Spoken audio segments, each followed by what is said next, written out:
Hello everyone, now it is time to look at the last problem of 2024 free response question. This is about a chromatography. In general chemistry, we are using paper chromatography to have understanding of a separation of the compounds, mixture of compounds.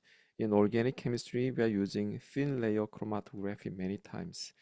And also when you go to work in actual lab or research environment, we are using gas chromatography and more than that, high high definition HP, high precision liquid chromatography, HPLC many times. So it is important to understand about the principle of chromatography. So we need to prepare a developing solution, and we are putting this like paper chromatography into the solution, and the solution will go up the stationary phase, the in this case paper chromatogram, by capillary action. So we need to prepare a a developing solution, in this case 0.340 molarity of sodium chloride solution.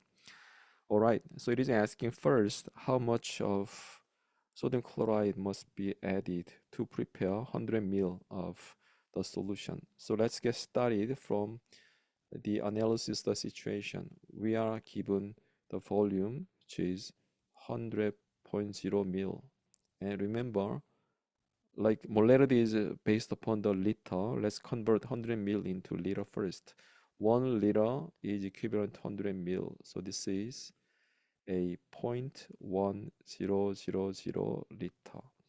And molarity, let's write it molarity. This is 0.340 molarity, which is 0.340 moles of sodium chloride per liter. And molar mass is 58.44 grams per mole.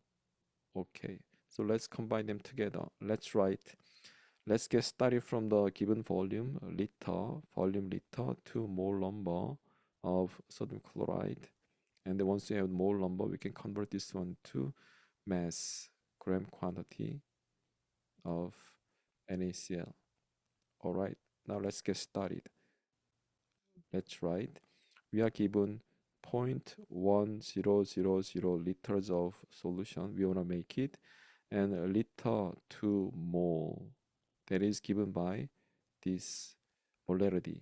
So 1 liter contains 0.340 moles of sodium chloride, and then mole to gram. That's molar mass.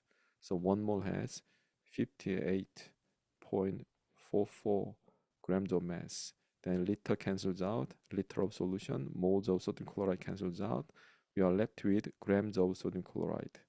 And when you multiply everything, we are ending up with 1.99 grams. So let's go to the chemical shelf, find out sodium chloride, and then using this is a second decimal, 2 decimal, we can use top loading balance, measure out 1.99 grams using weighing paper or weighing boat, and then transfer the solid to 100 ml volumetric flask. That's the next thing. And number one is using like 1.99 grams. And what is the step two? Step two, this one, transfer the solid. Transfer the solid into solid 1.99 grams, so which is 1.99 grams of NaCl to 100 ml volumetric flask.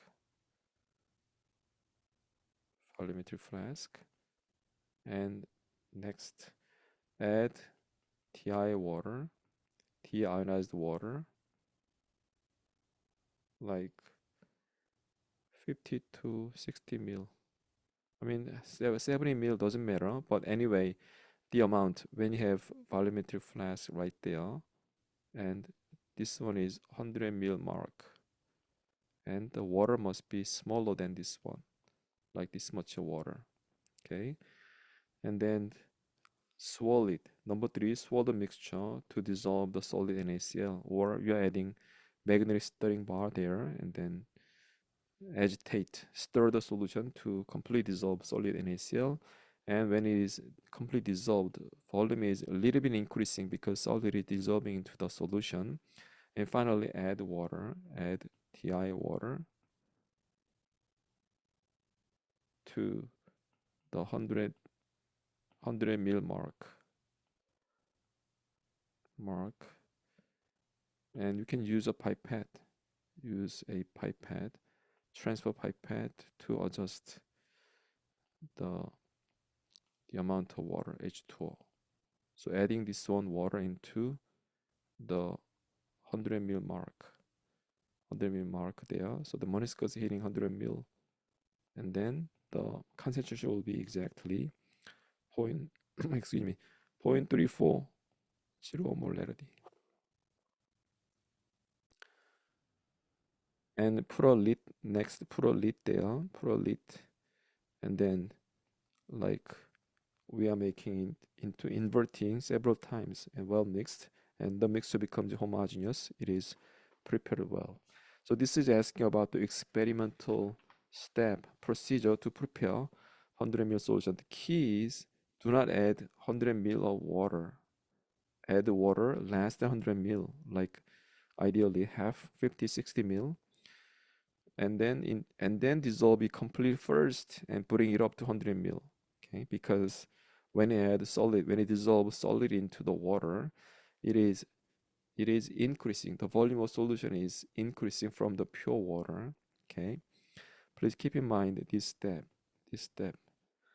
Okay, and then finally, it is time to develop a this chromatography, paper chromatography for 30 minutes of time development. Now solvent was developing like this much, and compound Y is above, compound X is here. So initially they were starting from this. We put this one using capillary tube, put this one compound into the start line, and they were developing like this way. Okay. Then a second student was only taking half of time, 15 minutes of development, to predict the effect on the separation distance between X and Y. All right. So even though the time is different, retention factor is the same. So retention factor, this was asking us about the concept of retention factor. Retention factor is the distance of the solvent line of solvent traveling and distance of the compound of interest traveling. The ratio is R sub F. Retention factor, it is always 0 to 1 ratio. Okay, it is less than 1. Solvent is fastly moving, and when this is half amount, what will be happening is from the baseline, the solvent will be half right there, and then it will be really closer to each other because the retention factor is the same, the ratio is same, and then the distance also will be about half. So distance between X and Y development will be about half, because time is half. It's not enough time.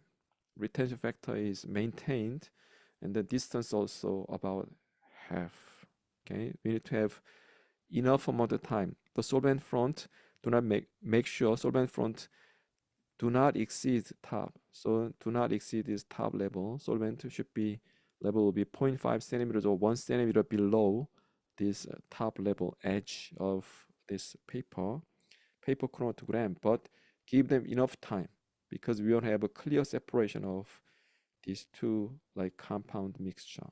Okay, so this problem is asking us about the chromatography. As I said initially, when you work organic chemistry, then we are using many times thin layer chromatography and also HPLC, liquid chromatography, gas chromatography. This one is very frequently used to separate the compounds because at the end and also column chromatography. I was using column chromatography almost every day in my research because we are ending up with a mixture it is almost like every time we are doing a chemical reaction, we are ending up with a mixture. So we need to, the purification step is always there.